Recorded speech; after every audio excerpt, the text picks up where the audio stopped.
Where are we? It's 12:02, so we 12:02. can start talking about our topic. Sorry, I'm a little all over the place right now, and my hair's a little all over the place right now. I'm distracted. It'd be so much easier if I didn't have to see me. So, power exchange relationships. The topic was actually split into two for today and tomorrow, but we're not going to do that. So we're going to talk today about power exchange in all of our relationships. Examples of it. We've been sort of talking about it, but specifically we're going to talk about the relationships themselves. So I have some things that I researched, and you'll bear with me as we go down a couple of rabbit holes.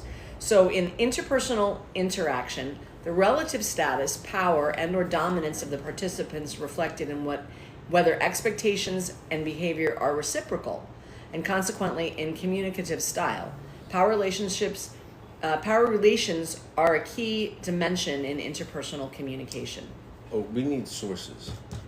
Oh, I have them. I'll because a few people have been asking so that they can read it afterwards. Right, and I sent it out that the last 3 days have been all the stuff from that the Bible. The Bad Girls Bible, which I've put in the thing. You're getting all kinds of questions like why you cut your beard off.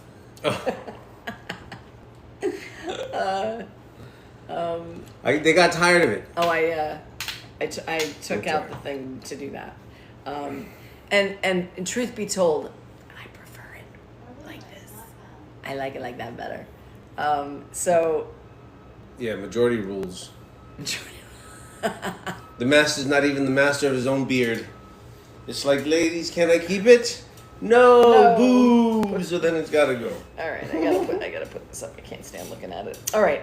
So relationships of dominance, and they call it subordination between different groups. For example, within stratified social systems or international relations, as in the West versus everybody else. So there's a perception of dominance and submission or subordination that exists in different places, like even in society. So that was an interesting observation, I thought. Then there's a philosopher, Foucault. I can never pronounce his name. Foucault, however, he's French. The various patterns of domination and resistance in different social settings. His insistence is that there cannot be a society without power relations, right? So there's an interesting thought to pursue, like all the different places where power exchange or power relations, right? Because we've talked about power exchange, the way we use it infers consent, right? The two parties, or however many parties, enter into a power exchange relationship having negotiated and agreed. That's in the ideal world, right? And then, my hair's driving me nuts today. But there are places in society where power differences exist, regardless of whether or not they were negotiated or even agreed upon, right? There's places where, and we call them power differentials, right? Like we've talked about the boss-employee relationship, right? Like you get hired somewhere and you have a boss. You didn't agree. I mean, you agreed to work for people, right? So there was a certain degree of consent when you agree to hire on in a place of employment, but you don't get to pick who your boss is, and you don't get to dictate the terms of the relationship. So that's a place where power exchange can exist and not necessarily as consensually as in the kink world. Parents and children. Parents and children. Although some people will argue that we do pick our parents, right? Some people will argue that spiritually we yeah, but that's dumb. That's stupid. Okay. That has nothing to do with the circumstances as a human being. I mean, and then if you chose it, don't bitch about it. Well, there's that section. Right? It's like if you chose the life, don't complain about anything in the life, if that's your belief, because you've chosen this path. Right. So it's like, that negates itself. Yeah. Well, I've heard like Bashar and people talk about that. So within BDSM, there are specific roles or names. So the question is asking your partner how they want to be called or referred to. Some folks may like using some roles or nicknames only under certain circumstances, while others can be more universal. Understand what everyone is and is not comfortable with, especially since roles or names can be triggering to a person for any number of reasons. Classical power exchange dynamics can look like dominance and submissive, brat, tamer, and brat, master or mistress and slave, rigger or rope bunny, daddy, mommy, or caregiver and little or baby, owner and pet, puppy, kitty, or predator and prey. Those are different. And then I went down. Those are like the most common ones we find in the lifestyle. Yeah.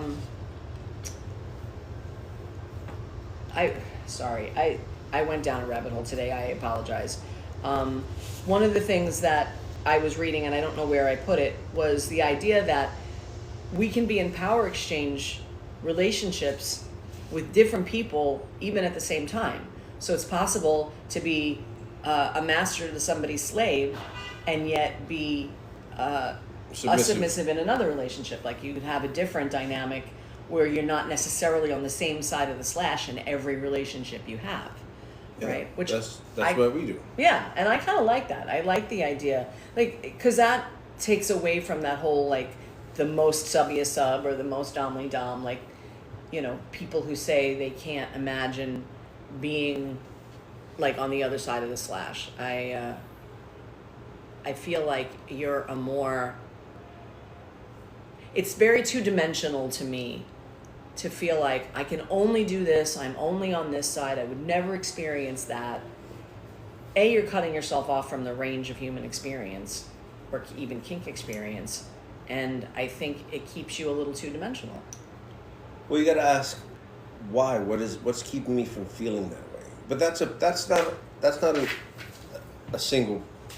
Like, you don't have that conversation in your head. That one you have to have someone process with you. And what I mean by that is ask you reflective questions to get you to keep opening doors to your answers. For example, when I meet a dominant who, and this is years ago, I haven't had this experience in a minute, but meeting some dominants out there, the air that they carry with them is very... Yeah. Superhuman, right? Yeah, so like you have a big capital D on your chest and a cape on the back, right? Yeah, like right. You're like a superhero dominant or master or whatever. So I would ask them, well, when was the last time you bottomed? And I never bottomed. Right. And then I would ask them, well, why not? And you could see they would have to admit that they aren't comfortable feeling vulnerable, or they wouldn't get there if they weren't open-minded to processing this stuff, right? So it's like you have to be able to say why I haven't, and that gets the door rolling to finding out what it is that prevents you from accessing that. Were you abused as a kid? Are you unconfident in that area? Like there's a number of reasons why a person won't open that door. Do you see that? Do you feel like you couldn't truly be a dominant person if you actually had someone touch you in a way that pleased you? Like I've heard a dozen reasons why, but the conversation is, well, why? Why not? Why won't you do it? Yeah. And when they do talk through it, it's like they realize that there is a roadblock that's preventing them from vulnerability. And it's something that they process. And these are people that I've worked with. These are people who've come to events. And we've had some great dialogue around the journey and the lifestyle and what it means to us. And then it ends up getting into vulnerability and integrity, stuff like that. So that's how those doors open. Yeah. As you're talking, I'm wondering, for people who are on the S side of the slash and do the same thing, I don't know that it's a fear of vulnerability so much as it is an inability to step into confidence and power. Right? Like people who say, oh no, I'm only submissive, I could never be a dominant. Right? There's like, well, what's holding you back from that? Yeah. And exactly. And I don't think it's vulnerability in this case. I think it's people No. who are, there's self-esteem issues, there's confidence issues. Some of it is competence issues, right? Like you haven't taken the time to gain skills that would let you do that. So I think that's interesting. There's stuff on both sides. Fear of connecting, yeah, for sure. So anyway, so that's an interesting thought about why we don't do that. So then I read a thing about ethical power exchange, and I'll get you guys. I can get you guys all of the references from going forward. I will do that. I'll put that on the paper. Right. Consent is one of the most important things about using power ethically. Right. It's a whole lot more than just saying yes. Our personal ethics around consent regard how we treat others, like how we treat almost everybody, not just the people that we're in dynamics with, but do we, like, for instance, what I call unsolicited advice, right? When I go to some conversation or a discussion group or whatever, and somebody talks about something and I have something I want to share, right? Like, I have taken the habit of walking up to a person and saying, I have some feedback about what you said. Are you open to that? And then letting them say yes or no. Because I feel like when people come up to, when I do that, when I'm on the receiving end of that and people just march right up to me and like launch into whatever it is they have to say, I feel like I've been taken hostage. I feel like I didn't give consent to hear what you had to say.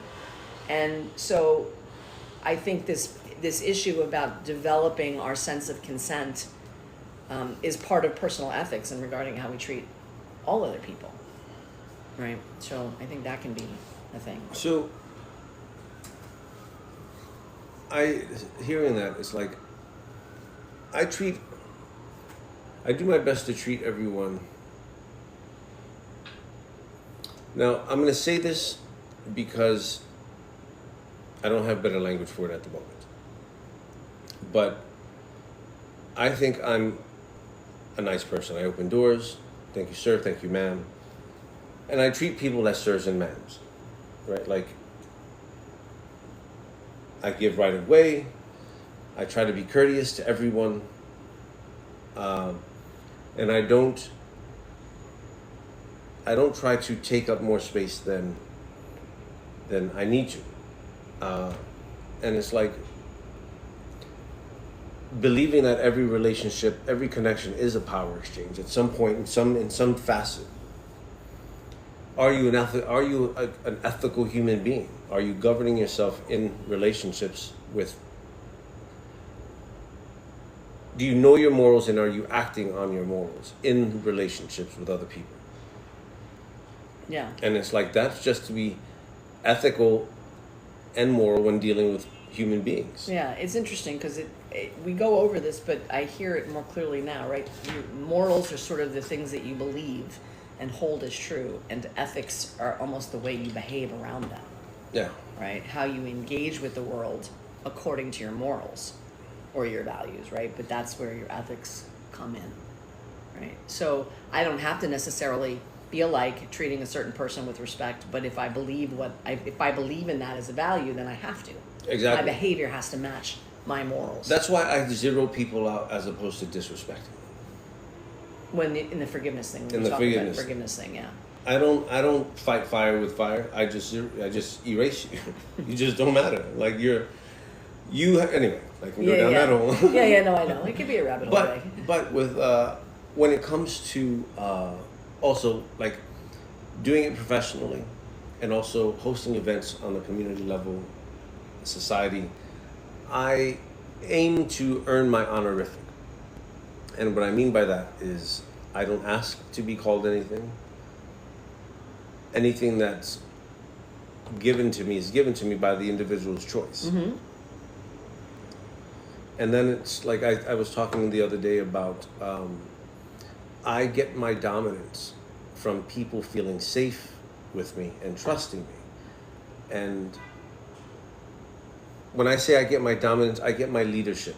I get my access. I get my trust off of safety I create. Yeah. And I've never heard you put it that way before. Yeah, I like that. No. That's a lot that you get, because we say that. Where do you get your dominance from? It's one of the questions that we ask. That's why we ask. And I haven't necessarily thought that through to that degree. That's a solid answer to that. Because a lot of my relationships have open consent. Josh, you can do whatever you want all the time, anytime. Right. And it's like that requires a level of trust and safety. And I don't, like, I don't think, because power exchange is a very big responsibility. Like when someone trusts you, like when someone gives you that much trust, it is your responsibility to make sure you do what's right all the time. That's a tall order. But it doesn't have to be. Yeah, but I mean, I'm glad we have built-in catch-alls for like when we fall short, right? Understanding that we're gonna fall short. That's a really lofty goal, to do the right thing all the time. I think that intend to do the right thing all the time, and then to do the right thing as much as you can, and then to have recourse for when we fall short. Yeah. Right. And it's like, this is gonna hurt me more than it's gonna hurt you type shit. Right? Like, this is gonna suck, but this is what has to happen, and that's like, anyway. Yeah. That's ethical power exchange. I don't know where that came from, but no. I'm talking about ethical power exchange. So it says, analyzing power in our world is an important process that pushes us to mature our understanding. As we grow, new understandings can become practical lessons for dealing with the epic amount of non-consensual BS we see out there in a world at large, but also at times in the kink community as well, right? And that's true. There is a lot, because that's one of the things that we always talk about is power exchange existing everywhere. And the importance of understanding that is, if you're in power exchange relationships and you don't know you're in them, and you don't understand what they're about, then you don't have as much choice in the relationships that you have, right? And so I think that's why it's important to understand the nature of power exchange just generally. And so some of the stuff that I researched today has to do with the understanding of relationship exchange at a psychological and sociological level, right? So maybe bear with me as I go down that rabbit hole in a bit. The flow of power between two people, one a leader or authority figure. In kink, that means top, dom, master, and a follower, bottom, sub, slave in kink. These are chosen roles that all the parties have agreed to assume with one another. The person in charge takes control and the other person surrenders. Power exchange can last for, the length of time of an experience, as in topping and bottoming, or it can extend to other interactions such as service or obedience for the dom and sub, or it may be a master-slave relationship in which both accept their power exchange as their norm and live a 24/7 dynamic. Then someone in the person who thing I read here, she says that there are 3 essential components of a kinky power exchange: consciousness, that the people involved know what they like and want and have learned enough about themselves to believe it will bring them a higher level of satisfaction in life. Power exchange is often a core need for them. And that's true. I have spoken to people who... What was the core need? Consciousness. The core need is power exchange. Like some people say, I know people who say that submission, particularly, as I know this, is something they need in their relationship. They need to have DS to feel like they can be in a committed or romantic relationship. A relationship for them without DS is not the same, is not as fulfilling, is not as satisfying as a relationship that has it in it. And you have to know yourself enough to know that. You have to have enough self-awareness to know. Maybe that goes on a deeper level, subconsciously, right? Because that's, if you were to put words to it, yes, if that's what you're looking at, 100%. But if we're saying every relationship is a power exchange, it's the acknowledgement of the power exchange that creates the communication that makes the relationships ideal, and which is the reason why a person only can function in a DS relationship, because the communication level is being had as that is the expectation of it.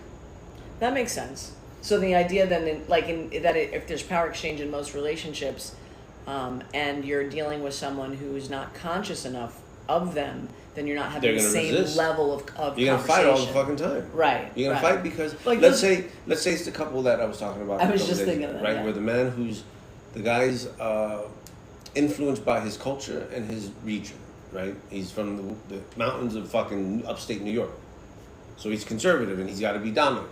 And his wife is the dominant fucking one who makes all the choices in the house. But he won't follow her lead because he's supposed to be the breadwinner. So he resists her leadership. Right, or even like breadwinner meaning the one with the higher salary. Yeah. That doesn't necessarily make you the one with the most dominance. Yeah. Just because you have a good earning potential doesn't make you dominant automatically. Not at all. Right. So then the next part is consent. The hallmark of all ethical power relationships in kink. It should be informed consent. People know what they're getting into. They negotiate what they want to do for themselves and what they are willing to do for a partner. And of course, they choose who they want to do it with.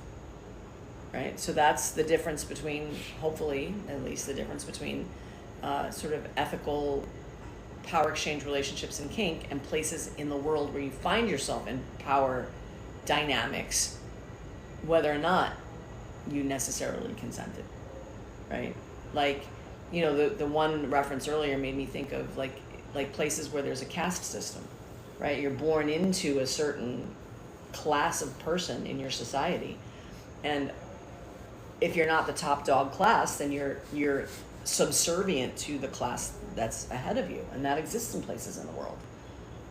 Not so much in the United States, but in other places that's a real thing for people. Or at least it's a little more scalable in the United States. A little more. It's not acknowledged, but it's absolutely a class system here. Yeah. I mean, upper, middle, and lower class. Well, theoretically, though, you're not born to one and have to stay there. No. I mean, and I think that's the thing about being here is that you have the opportunity. Right.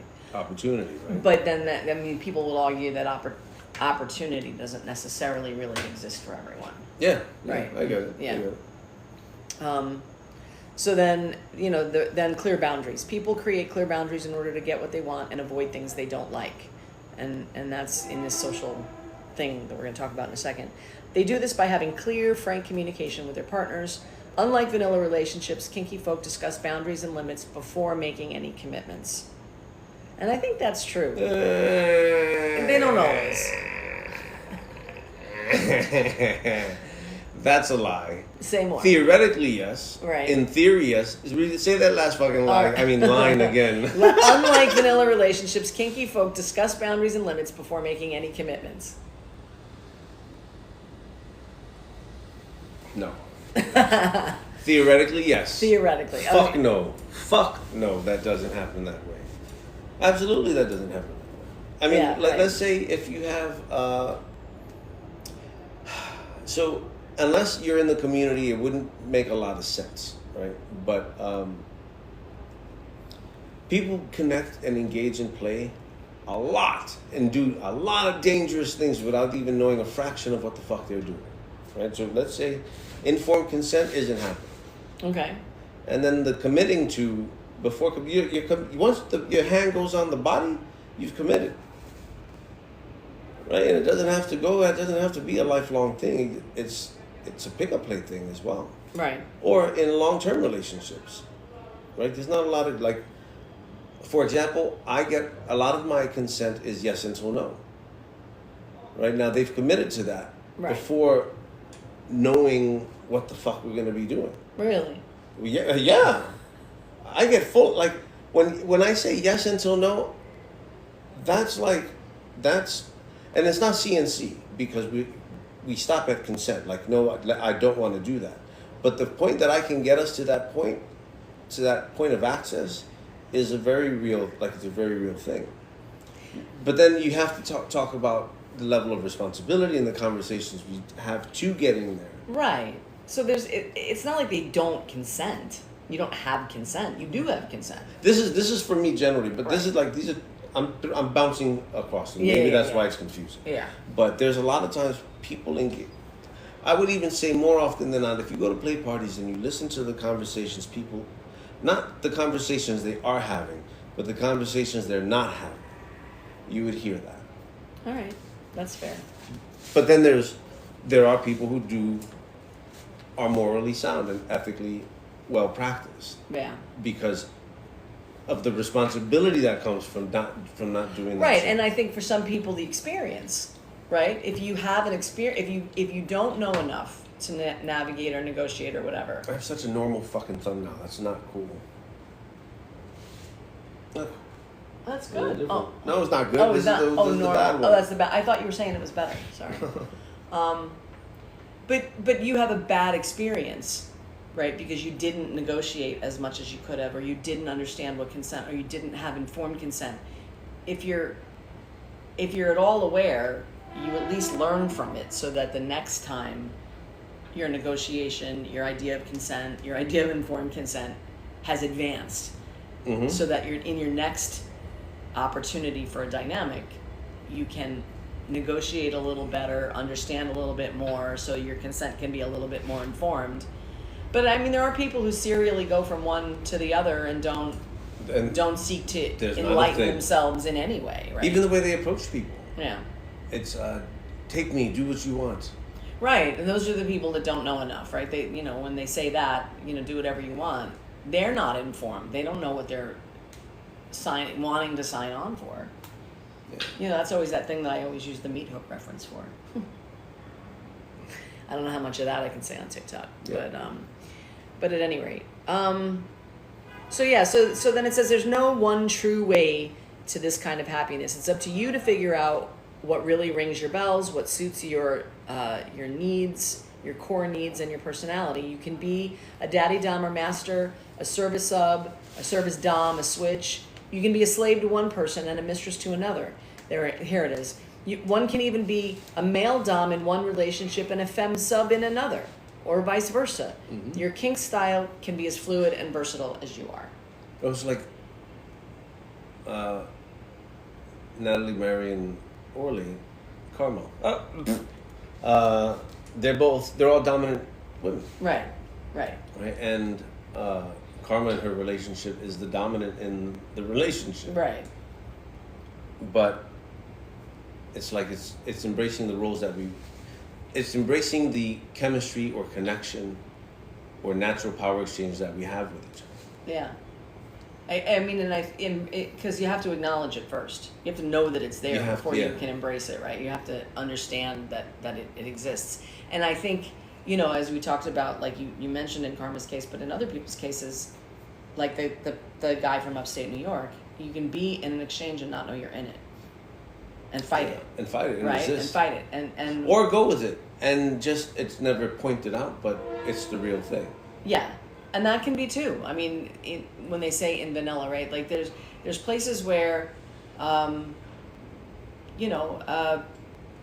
exchange exists without BDSM. We've talked about that. Look at the traditional religions. Right. Yeah. Those households. Yes. That's true. In most of the Judeo-Christian religions, that's true. So there's many ways to grow a power-based relationship into a solid, permanent commitment. The idea being that if in fact you want to build a dynamic into a solid, permanent commitment, two strategies: build trust by doing what you mean and say, by doing what you say you'll do. After you do that for a time, respect. You can negotiate limits and safe words and live up to the commitments that you've made.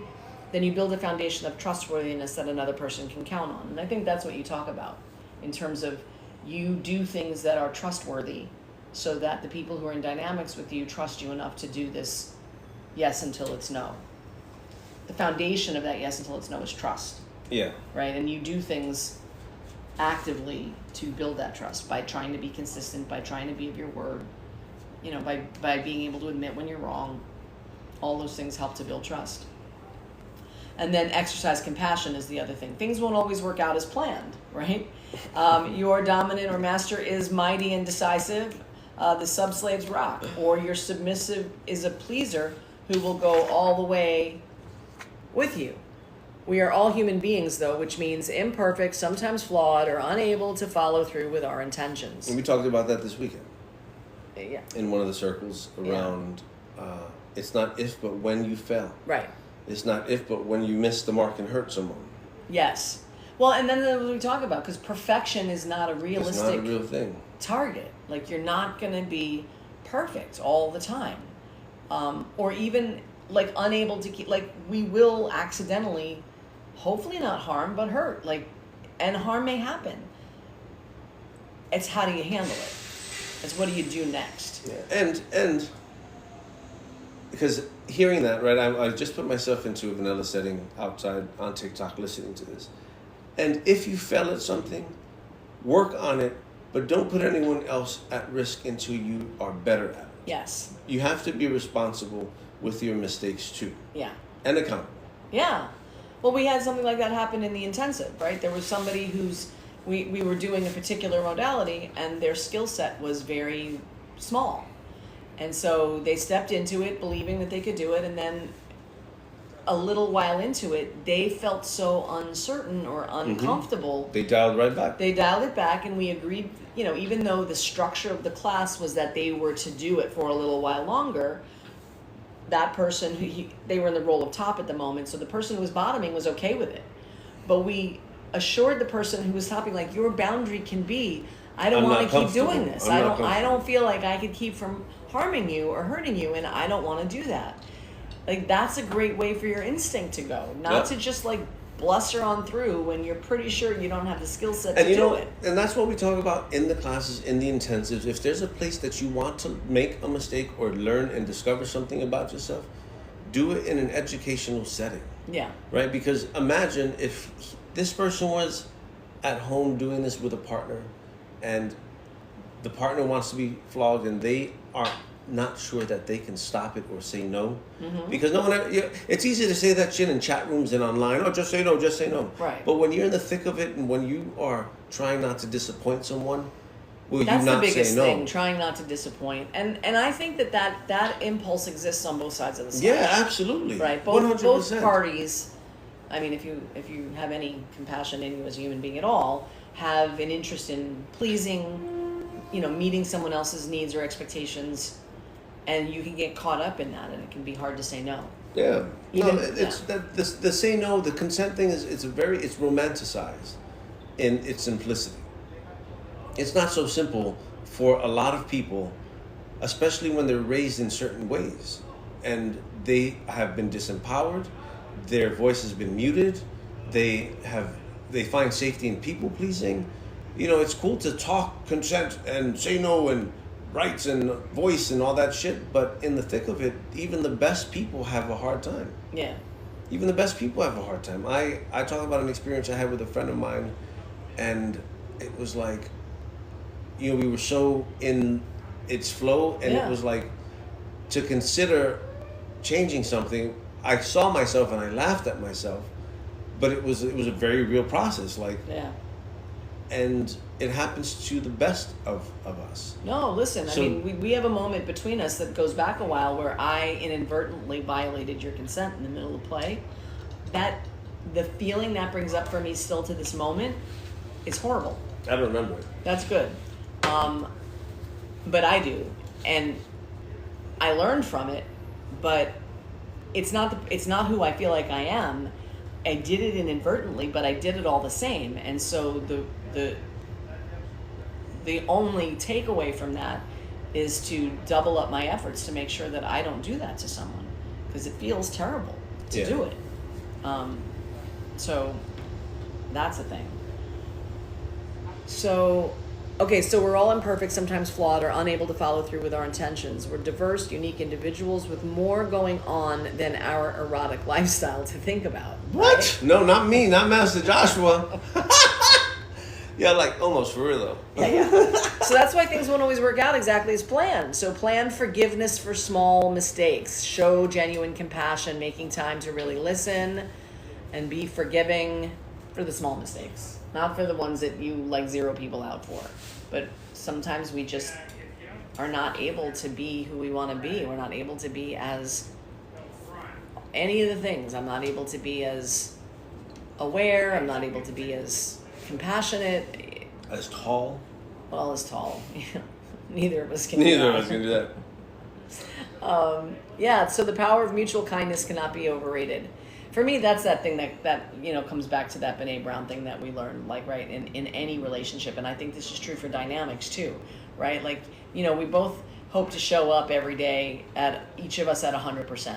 In an ideal world, we would be at 100% of ourselves all the time, but we're not, right? So on days when I am not at 100%, you're very often able to step in and say, I have enough to carry you. I have enough to buffer that you're not being at 100%. And there's days where you're not at 100%, and I have enough to buffer you.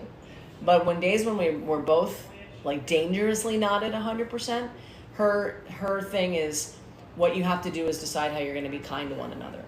Because when you and I particularly have moments where we're both way off of 100%, we're both exhausted, we're both dealing with stuff or whatever, the tendency is to get snippy, to be hurtful, to not be kind enough or tolerant enough. And so to keep the focus on, okay, we're on this place now where we don't have 100%, not either of us, let's just try to stay kind. My hardest thing sometimes is to just remember that it's going to pass, right? That right this minute, however I'm feeling, it's just because I'm tired, and I will eventually sleep and I will eventually feel better, right? But it can feel like a lot when I'm in it in the moment. So this idea of being kind and forgiving and compassionate, I think, is an important part of navigating all of the relationships. So common misconceptions that cloud people's understandings of DS, that it's oppression and abuse. A common myth is that DS relationships are oppressive or abusive. While unhealthy relationships can exist in any dynamic, healthy DS relationships are based on teamwork, trust, mutual agreement about each partner's roles.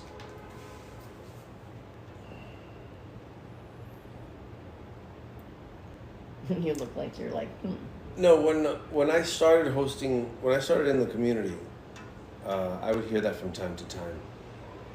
People sharing that opinion. Oh, that DS is abusive or oppressive? Yeah.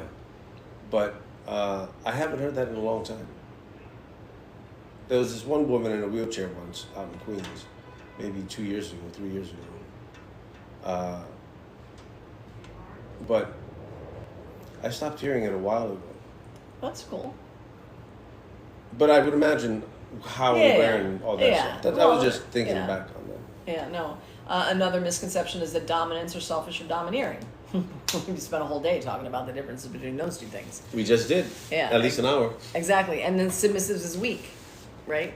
And you guys talked about submission and people-pleasing yesterday, right? Contrary to popular belief, submissives are often strong, intelligent, and capable individuals who find fulfillment in supportive roles.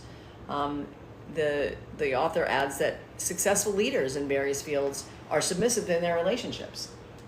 That's that type A thing, I think. People who are very dominant, competently dominant in their work life, can be submissive in their personal relationship dynamics, right?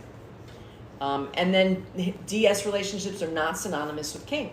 While some may explore both, there are many DS couples that lead a vanilla lifestyle focusing on the relational dynamics rather than any specific practices. I was talking to Chris the other day about this person she listens to on the podcast who's a traditional, some religious. She goes, I had to subscribe to him because I had to hear his craziness. But I think the more she listened to him, the more she agreed to what he was saying around structure and discipline, because he spanks his wife when she whatever have you. But it's funny because but she does exactly she gets punished whether it's a spanking exactly right, because I mean, I think the only difference is that some of us that are kinky or masochistic like the punishment. I don't know, but then but you can always find a way to punish, like you do that.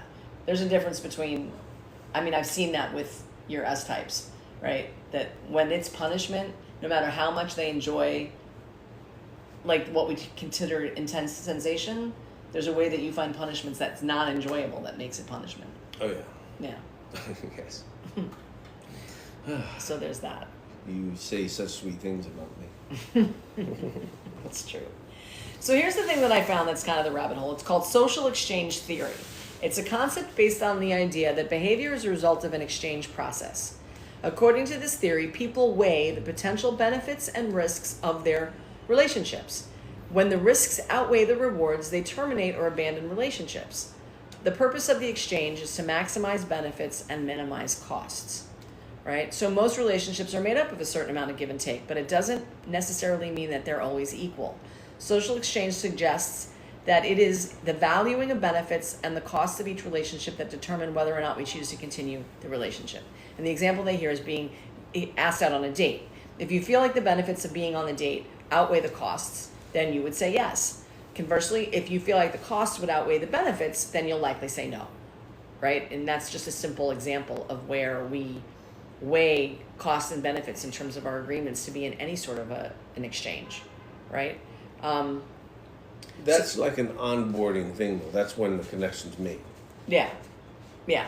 No, but I think that there's also an ongoing evaluation, right? So if in the beginning your evaluation is good, but then it changes. Yeah, so when you leave the relationship. Or you think about it anyway. Or you think about it. Right. So positive relationships are those in which the benefits outweigh the cost. Negative relationships occur when costs are greater than benefits. And I think sometimes that's where people get stuck, right? Like you're in a work relationship and you hate your boss and you don't get along with your boss, but for a while you'll feel stuck because what do? I can't change my boss. Do I change my job? What if I don't find an easy way to change my job? So you're in sort of a negative relationship that you don't necessarily have the opportunity to just snap your fingers and have it change, right?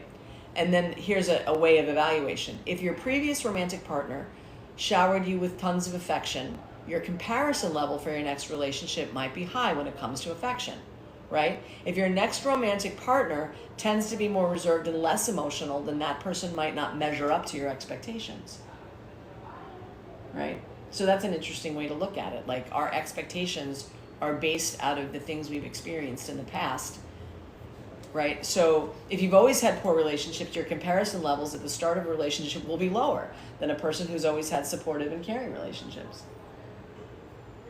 What is that? That smile is like, there's volume behind that smile. I'm not sure what it is right now.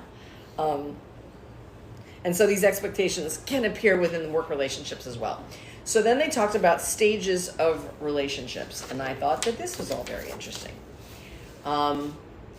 There's 4 stages of relationship, what they call the euphoric stage, and they actually put time limits on these. And I think that when I evaluated, especially where we are in time, I can see that this is really true, right? The euphoric stage or the honeymoon stage of any relationship, dynamic or whatever, they say lasts from 6 months to 2 years, right? In this falling in love stage, the other person is the center of your life. You forgive everything in the early stages, right? The other person has faults, but you see them, but they don't matter, right? Maybe they leave dirty dishes in the sink, but they make you laugh at least daily, so it's okay. Good things outweigh the negative things. They've done findings in brain mapping studies that what they call suspension of negative judgment.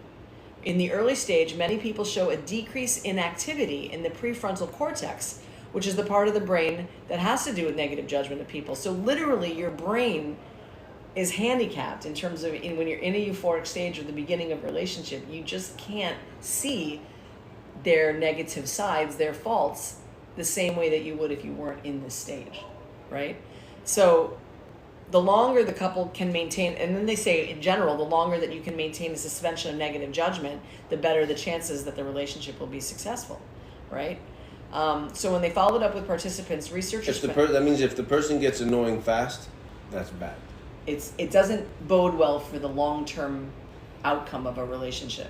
If a person starts to get under your skin right away, there's a good chance that it won't last. And we did COVID. And we did COVID, right? And we managed to come out okay. We did COVID right at the transition of the euphoric stage into the early attachment stage. Exactly, right? So let's see. So how long does the romantic phase last? 6 months to 2 years. Although a small portion of the population say they're still in love and it feels like the first 6 months, 10 or 15 years later, but that's not everybody. I'll say this always, when you ask any couple that have been together 20 years or more, and you say to them, well, what was the secret? None of them will say it's easy. There's nobody who's been in a long-term committed relationship. You mean you're still not like... I am? But would you say this has been easy? No. But worthwhile. That's not a bad thing. It's just to dispel the idea that, like, my sister has lived forever with the idea that a relationship wouldn't be hard if she had the right person. And so she's just gone through relationship after relationship. She doesn't have a long-term committed relationship because invariably, you know, things get hard, and then she thinks that it's because they're not the right person. And I think it's naive to believe that, right? So in the early attachment stage, like the unconscious factors like attraction and the activation of a reward system take over, right? So in this stage, the more evolved part of the brain begins to take over, including the region of the brain that's associated with feelings of attachment and hormones, etc. So you know you've reached the early attachment stage when you can sleep. You're not thinking about your partner 24 hours a day, and it's easier to do other things in your life. I haven't had that like crazy euphoric thing very often in my life, but there was a period of time when I did have that, like, you're so silly. Yo, just say it, man. All right, so then here's the next stage. So that phase lasts a year to 5 years. Then they come what's called the crisis stage. The third stage is often a make or break point for relationships. What happens at this stage is crucial to what comes next. This is the 7-year or 5-year itch, they call it. Almost every relationship has a drift apart phase. Either you will keep drifting or you will come back together. You need a crisis to get through and to be able to talk about it together, that you've both grown and changed. For some couples, having children will either solidify the relationship or cause enough stress to make the relationship fall apart. But if you can overcome a crisis successfully, then you move on to the next stage, which is deep attachment. And the fact that this happens at 5 to 7 years, which is right where we are, I don't feel like we have any one crisis. I feel like we have crises. But I also feel like there's been some, at least for me, there's been some crisis feelings involved with my own personal development, my own personal growth and development, and feeling like there are, Hurricane says, so there's no sleep for 5 years. Depends on how long the romantic phase lasts, I suppose. No, and like you're saying, it's all boiled down to me understanding it's all me, right? I mean, we have the things that we have to work out for ourselves. Right. But my, if I want to get over it, I have to handle my side. Yes, and I have to be willing to step up and say that. And we've had those conversations like super recently, like 2 days ago recently, right? Where she kept overcooking the steak. I was like, listen, you got to put a timer on. I'm tired of this. Overcooked steak business. Yeah, it was just like that. But what I felt like the other side, I've had a hard time telling my truth, my emotional, mental, whatever truth, right? And then I got to a point where I recognized that I can't keep going on like that. So no matter how scary it is to me for me to do it, I have to do it. And when I said that to you the other day, you were in a kind and accepting place, and you said, so tell me, Mama, some of these things. And I did, and it was scary. And nothing bad happened, which is, whenever I'm afraid of something, it's because I'm projecting like a terrible outcome. And what I did realize as I was doing more work is really what's behind that is fear of abandonment, is fear of being alone, fear of being left. And I don't think I have that, but I do think that that's what drives. You say that a lot. I think that's what drives my fear of speaking, telling the truth, is that I'll be alone. I do have that fear. You have that fear, 100%. Right. But it's weird. It's like I'm not afraid of you leaving me in a very specific way, but I do have this sort of nebulous fear of like ending up alone in my life. Which I guess you would have to leave for that to happen. All right, so there it is. There's some math there. Yeah, there's some math. That's so cute. Lay says there's 10 minutes to hit 10,000. Yeah, listen, last week we did 20, I guess. Yeah, 12 or something. Where are we at today? Oh, we're 6.8. Maybe I'll start tapping. It'll help me start keeping my attention focused. This, if you're not tapping, you're napping. You're so cute. So this crisis stage, so the idea being that coming out of the crisis stage, you can come into this deep attachment stage. And literally, that's what I started to feel like just like a day after telling you some of the things that were hard for me to want to say, and having you hear them and give me feedback like I couldn't imagine. which is also part of the case, right? Like when I am caught up being sure that there's reasons why I can't tell the truth, it's because I'm projecting outcomes that I'm sure are going to happen, and they didn't. And then I started to feel this sense of like the stage of the calm after the storm. By this point, a couple knows each other well. They've been through the inevitable ups and downs. They know that they can deal with crises, and they've likely made a plan for handling future crises. When describing the stage of relationships, the term is calm. When couples have been together for many years, it's just very, very calm and it's secure. The deep attachment stage can last for a long time. If you're lucky, it can last a lifetime. And I put this here because I think while we think of these stages as being in terms of like traditional romantic relationships, I think dynamics can have all of this too. I think that these are stages that are true of every relationship. And I think as I step back and look at your dynamics over time, this applies. It absolutely applies. Right? And I think people... because Karma and I just are between 3 and 4 as well. Mm-hmm. Stages, yeah, absolutely. Yeah. Actually, I think we're more in 4 than anything else at this point. Yeah. And that sure as shit was a fucking crisis stage. It was like a crisis stage 3 days in.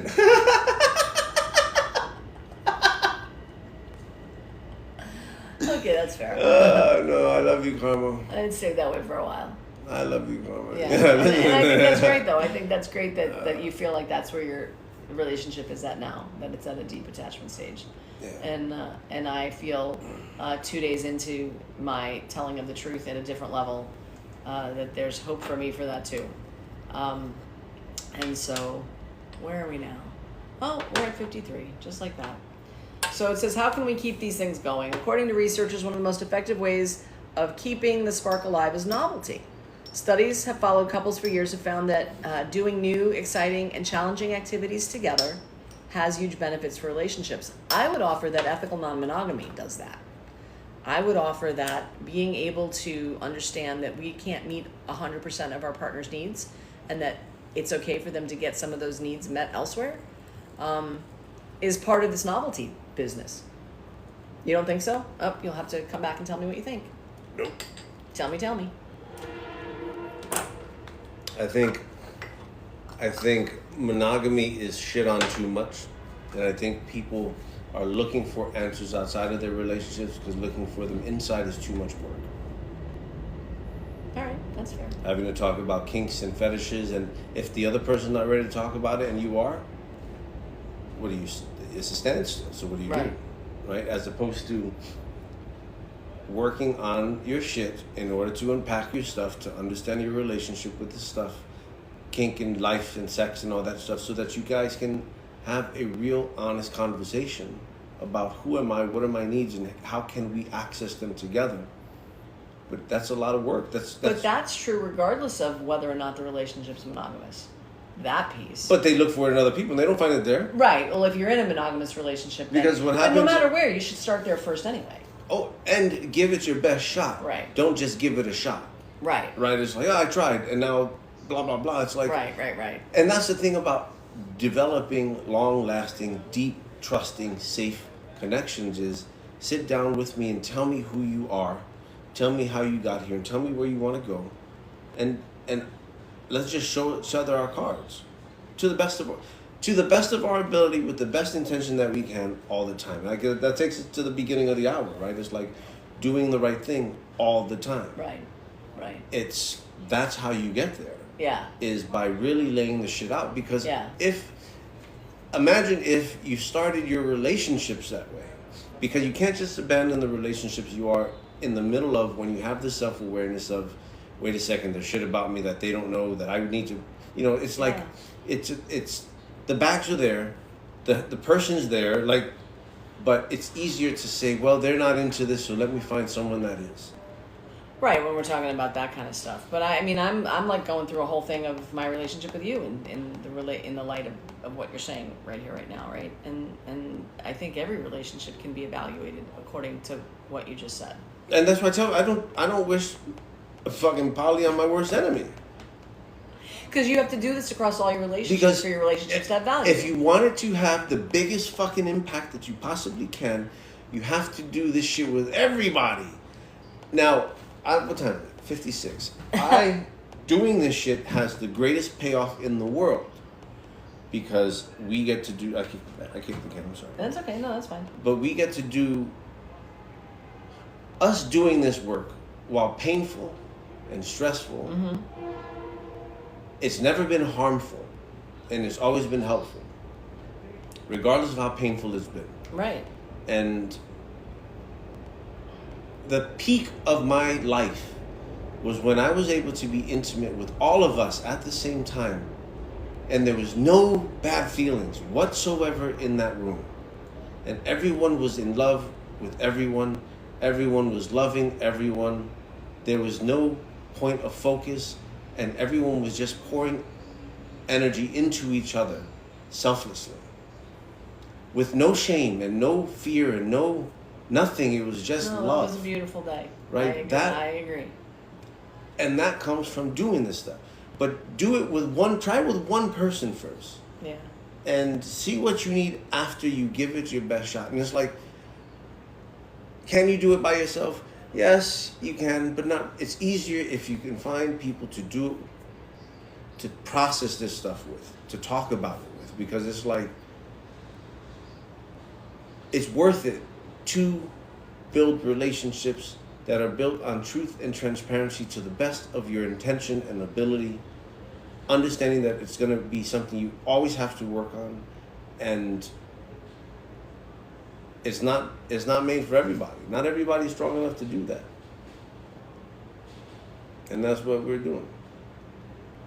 To the best of our ability. I love you, Mama. So tell them about tomorrow. That's What's the number 9? Yeah. So tomorrow is, what am I looking to experience as a dominant and submissive? So that's tomorrow's question. I'll change it on. It's not changed on Felt Life yet. I'll change it when we're done. Okay. And then we have a couple more, I believe, after that. Okay. Because it's a 30-day challenge. It can't be 30 days with only 28 of them. Okay. So maybe we'll pick...